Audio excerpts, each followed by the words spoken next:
आम्ही म्हणून विचारले पत्रकार परिषदेचं काय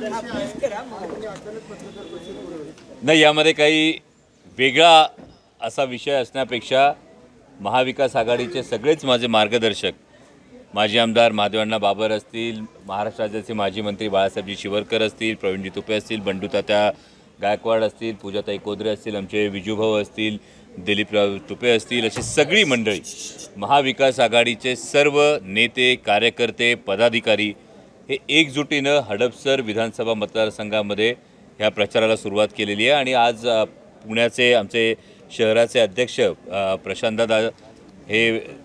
प्रशांतदादा जगताप हे दुसऱ्या कामासाठी बाजूला असल्यामुळे केवळ ते आत्ता नाही आहेत, पण हे सर्वजण एकजुटीनं महाविकास आघाडी म्हणून या निवडणुकीला सामोरं जात असताना जो एक उत्स्फूर्त प्रतिसाद मिळतोय, हा उत्स्फूर्त प्रतिसाद पाहता जसा ग्रामीण भागामध्ये उत्स्फूर्त प्रतिसाद आहे तसाच शहरी भागामध्ये सुद्धा हा उत्स्फूर्त प्रतिसाद बघायला मिळतो आणि सर्वसामान्य जनतेनं ही निवडणूक हाती घेतली याचं खरोखर प्रचंड समाधान आहे।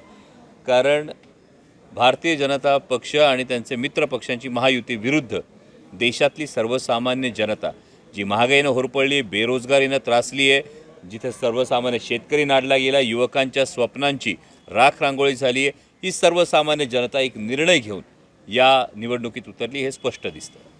दादा, एकीकडे तुम्ही प्रचार जोरात सुरू आहे, अनेक विधानसभा मतदारसंघ तुम्ही पिजून काढलेत, पण आज आत्ता थोड्या वेळापूर्वी तुमचे जे प्रतिस्पर्धी होते बांदल, त्यांची उमेदवारी वंचितकडून रद्द करण्यात आली आहे। मला अपेक्षा आहे का वंचित तुम्हाला पाठिंबा देईल?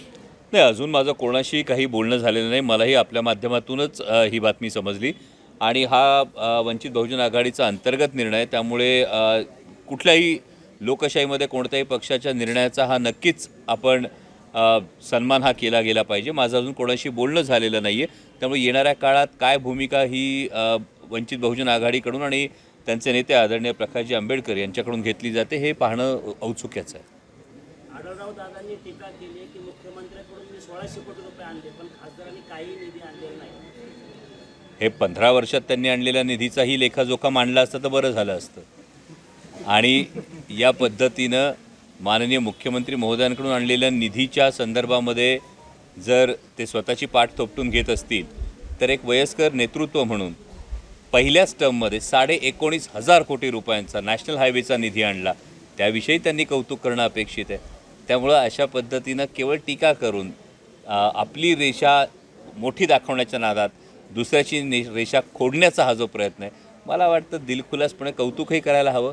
19,500 कोटी रुपयांचा निधी विरोधी पक्षाचा खासदार असताना एक व्यक्ती आणतोय, 15 वर्ष लोकप्रतिनिधित्व करत असताना 15 वर्षामध्ये शिरूर लोकसभा मतदारसंघामध्ये आलेला एक मोठा प्रकल्प त्यांनी दाखवून द्यावा आणि समोर चर्चेला बसावं। गेल्या 5 वर्षांमध्ये 2 वर्ष कोरोनाने गेलेली असताना नॅशनल हायवेचा 19,500 कोटी रुपयांचा निधी असेल, इंद्रायणी मेडिसिटी प्रकल्प असेल, पुणे नाशिक रेल्वे कॅबिनेट अप्रूव्हलपर्यंत पोहोचणं असेल, ESIचं चाकणचं हॉस्पिटल असेल, राष्ट्रीय वनौषधी संशोधन केंद्र असेल, इंद्रायणी मेडिसिटी असेल, असे अनेक प्रकल्प मी सांगू शकतो। न्यायालयाने ताशेरे ओढले की घड्याळ न्याय प्रवेश। देश विदेशातील प्रत्येक घडामोडींचे लाईव्ह अपडेट मिळवण्यासाठी आता साम टीव्हीच्या सर्व सोशल मीडिया प्लॅटफॉर्मला लाईक, फॉलो आणि सबस्क्राईब करा। तसंच सर्व नोटिफिकेशनसाठी बेल आयकॉन प्रेस करायला विसरू नका।